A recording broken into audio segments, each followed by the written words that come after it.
Selamat sore, perkenalkan nama saya Esa Lydia Mata, saya dari Prodi Bisnis Digital kelas 2B dengan NIM 2411310021. Di sini saya ingin mempresentasikan tugas UTS saya dengan judul deskripsi kasus mata kuliah Sistem Basis Data dan dosen pengampu saya Pak Singgi.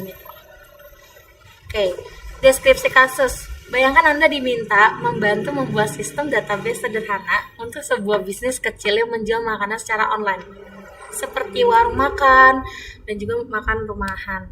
Sistem ini harus bisa menyimpan data pelanggan yang memesan makanan. 2. Data menu makanan yang tersedia. 3. Data pesanan pelanggan. 4. Informasi pembayaran. 5. Buat ERD, Entity Relationship Diagram. Buatlah ERD sederhana untuk sistem pemesanan makanan ini. Minimal harus memiliki 4 entitas pelanggan, menu, pesanan, pembayaran. Hubungan antar entitas, contoh pelanggan dapat memesan beberapa makanan, satu pesanan bisa terdiri dari beberapa menu. Tunjukkan atribut-atribut penting, misalnya nama pelanggan, nama menu, harga, jumlah, tanggal pembayaran, dan lain-lain. Tandai primary key atau disebut PK dan foreign key disebut FK. 2. Lakukan normalisasi. Lakukan normalisasi dari tabel awal UNF sampai ke bentuk normal ketiga 3NF. Nah, langkahnya seperti 1. Buat contoh dan mentah UNF dari sistem. 2. Pisahkan ke bentuk INF. Data menjadi bentuk tabel dengan kolom-kolom yang tidak bernilai ganda. 3. Lanjutkan ke 2NF dan 3NF sambil menjelaskan mengapa perlu dipisahkan. 4. Buat tabel akhir dengan nama tabel, atribut, PK dan FK. Contoh output yang diharapkan yaitu ringkasannya 1. Gambar ERD boleh pakai kertas atau manual atau aplikasi seperti Draw, .io atau DB diagram .io. 2. Tabel hasil normalisasi. 3. Penjelasan singkat alasan perubahan di setiap tahap normalisasi. Jawabannya A. Entity yang disebut entitas. Entitas adalah objek nyata atau konsep penting yang datanya ingin disimpan dalam sistem. Setiap entitas digambarkan dengan bentuk kotak rectangle di dalam ERD. Contoh entitas dalam sistem ini pelanggan. 1. Pelanggan orang yang memesan makanan, menu, daftar makanan yang tersedia dan juga pesanan, transaksi pemesanan. Terus ada pembayaran, terus informasi pembayaran, terus pesanan, terus data pesanan, data dimiliki pesanan dan menjadi penghubung entitas pesanan dan menu.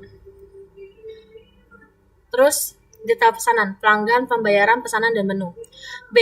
Atribut harus disebut atribut. Adalah informasi yang menjelaskan atau dimiliki oleh entitas. Digambarkan dengan bentuk oval yang terhubung ke entitas. Contohnya entitas pelanggan memiliki atribut ID pelanggan, tanda kurung PK, dan nama pelanggan, alamat, dan nomor telepon. Entitas menu memiliki atribut ataupun ID menu yang tanda kurung PK dan nama menu dan juga harga. Entitas pesanan memiliki atribut ID pesanan, tanda kurung PK, ID pelanggan, tanda kurung FK, dan juga tanggal pesanan. Entitas detail pesanan atau tanda kurungnya tabel antara pesan dan menu memiliki atribut pesanan dan menu memiliki atribut ID detail, tanda kurung PK, ID pesanan, tanda kurung FK, dan juga ID menu, tanda kurung FK, dan jumlah. Entitas pembayaran memiliki atribut yang disebut ID pembayaran kurung PK, juga ID pesanan tanda kurung FK, dan juga metode pembayaran, tanggal pembayaran, dan juga total bayar. Atribut yang diberi garis bawah menunjukkan the primary key, atribut PK, yaitu penanda unik untuk tiap data dalam entitas. Nah, di sini ada tabel, yaitu pelanggan, tabel pelanggan, sini ada nomor telepon, alamat, nama pelanggan, dan ID pelanggan. Dan menu ada harga, nama menu, dan ID menu. Dan ada pembayaran, ada total bayar, metode pembayaran, dan juga ID pembayaran, dan juga ID pesan dan tanggal pembayaran. Ada data pesanan, yaitu jumlah ID menu, ID detail, dan ID pesanan. Pesanan itu ada tanggal pesanan, ID pesanan, dan ID pelanggan. C. Relationship atau disebut relasi. Relasi menggambarkan hubungan antar entitas dan ditulis dalam bentuk diamond belah ketupat di ERD. Relasi biasanya menggunakan kata kerja. Contoh penghubungan antar entitas yaitu pelanggan, memesan, dan juga pesanan. Terus pesanan terdiri dari pesanan, terus terdiri dari detail pesanan. Terus ada menu masuk dalam detail pesanan. Terus pesanan dibayar dengan pembayaran. Dan ini tabel-tabel yang sebelumnya sudah saya jelaskan. Kita lanjut ke yang D, cardinality. Yang disebut kardinalitas. Kardinalitas menunjukkan jumlah minimum dan maksimum keterlibatan entitas dalam sebuah hubungan. Ditandai dengan angka di atas garis koneksi. Misalnya,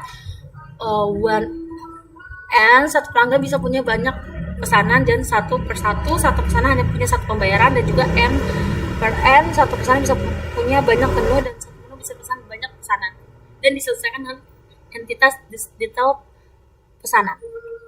Tabelnya sebelumnya saya sudah jelaskan agar mempersingkat waktu. Dan juga ada normalisasi sistem pemesanan, yaitu tahap 1, UNF atau disebut unnormalized form, bentuk atau tidak normal.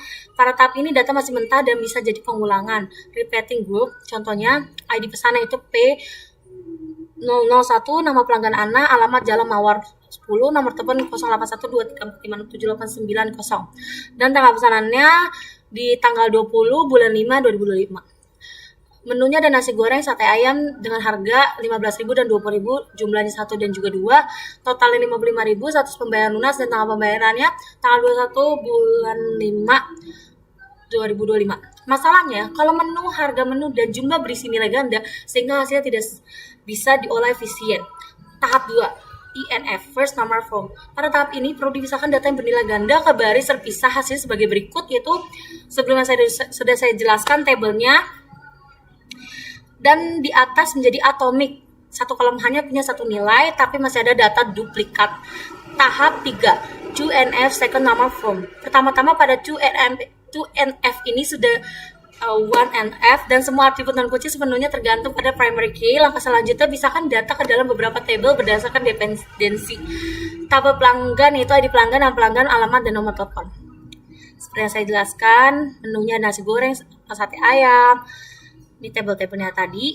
Dan pada data non-kunci seperti alamat dan harga menu dipisahkan agar hanya tergantung pada kunci tabel masing-masing, sedangkan untuk relasi M per N, pesanan dan menu dipecahkan ke detail pesanan. Tahap 4, 3NF Third Number Form. Syarat 3NF ini kali ini yaitu sudah 2NF dan tidak ada transitive dependency atribut non-kunci, tergantung pada atribut non-kunci lain. Untuk memeriksa hal itu, maka semua data sekarang tergantung langsung ke primary key. Masing-masing table tidak ada atribut non-kunci yang bergantung pada atribut non-kunci lain. Kesimpulannya adalah struktur sudah berada di 3NF dan juga efisien dan minim duplikasi.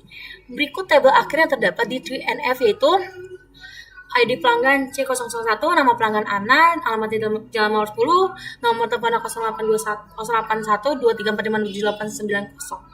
Seperti ini yang saya sudah jelaskan sebelumnya teman-teman. Dan ID pembayarannya P001, ID pesanan P001, totalnya 55.000, status lunas, tanggal pembayaran 2005, bulan 5, tanggal 21.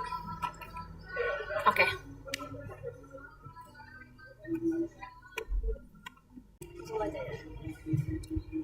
Saya ingin melanjutkan yang kedua. Tapi proyek. Perancangan model data sistem reservasi jasa digital marketing. Tujuan proyek yaitu mahasiswa merancang model data awal untuk sistem reservasi jasa digital marketing, contoh jasa desain konten, jasa iklan Facebook, Instagram, dan juga manajemen akun bisnis online, dan lain-lain. Sistem ini dibuat untuk digunakan oleh freelance atau agensi kecil yang ingin menerima dan mengelola pemesanan jasa dari klien secara digital. Tugas yang dilakukan: 1. Membuat narasi, 2. Daftar entitas, dan sebagainya, dan 3. Lalu dikumpulkan dalam satu file beserta video penjelasan. Jawabannya itu 1. Narasi sistem. Sistem ini adalah sebuah platform reservasi untuk jasa digital marketing yang digunakan untuk freelance atau agensi kecil. Melalui sistem ini, klien dapat memilih jenis jasa yang ditawarkan, melakukan pemesanan, serta melakukan pembayaran secara digital. Sistem juga menyimpan data klien, data jasa yang tersedia, dan mencatat detail pemesanan serta status pembayaran. 2. Entitas beserta penjelasannya. A. Entitas beserta atribut terdiri dari klien, jasa reservasi, dan juga detail reservasi dan pembayaran yang masing-masing mempresentasikan objek data penting dalam sistem. Setiap entitas berisi atribut-atribut yang menjelaskan karakteristiknya. Berikut entitas dan penjelasan sekaligus atribut. Entitas yaitu ada penjelasan, atribut, dan juga klien ada orang atau perusahaan yang menggunakan jasa digital marketing, dan ada jasa yang itu layanan digital. Penjelasan itu layanan digital marketing yang tersedia untuk dipesan, dan juga ada atributnya, ada ID jasa, ada kurung PK, dan nama jasa, deskripsi, dan juga harga. Dan ada entitas reservasi dan juga penjelasannya, catatan pemesanan jasa oleh klien, dan juga atributnya ID reservasi, tanda kurung PK, ID klien, tanda kurung FK. Data reservasinya itu daftar jasa yang dipesan dalam satu reservasi. Karena satu reservasi bisa pesan beberapa jasa. Tanggal reservasi, status reservasi, dan ID reservasi, tanda kurung FK, ID jasa, tanda kurung FK, jumlah harga subtotal. Pembayarannya, informasi pembayaran untuk reservasi yaitu ID pembayar, tanda kurung PK, ID reservasi, tanda kurung FK, dan total bayar, dan juga tanggal bayar, dan satu pembayaran. Berikut gambar dari entitas dan atribut sudah ditentukan. Klien, ada ID klien, nama klien, nomor telepon, harga subtotal, data reservasi,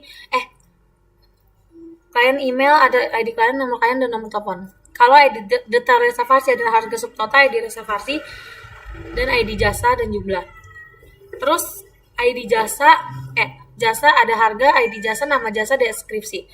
Kalau misalnya pembayaran ada total bayar, tanggal bayar, di reservasi, di ID pembayaran. Kalau reservasi ada tanggal reservasi, status reservasi, di reservasi, di ID klien. B. Relationship atau berrelasi dengan kardinalitas. Klien melakukan reservasi, satu klien bisa membuat banyak reservasi, tapi satu reservasi hanya dimiliki oleh satu klien. 1N. Reservasi memiliki data reservasi. Satu reservasi bisa terdiri dari beberapa jasa yang dipesan, satu per N. Jasa dipesan dalam data reservasi, dan satu jasa bisa muncul dalam banyak data reservasi karena jasa bisa dipesan oleh banyak reservasi. N per N diselesaikan dengan entitas data reservasi. Reservasi dibayar oleh pembayaran. Setiap reservasi memiliki satu pembayaran 1 per 1 ataupun disebut satu per satu. Gambar di bawah ini merupakan bentuk relasi dan kardinalitasnya. Berikut tabel-tabel sudah saya jelaskan seperti buku ini. Oke. Untuk pendengar terakhir, di sini saya sudah menjelaskan semua sudah menjelaskan presentasi untuk tugas-tugas UTS saya dari mata kuliah sistem basis data. Terima kasih, mohon maaf jika ada kurang atau kesalahan kata.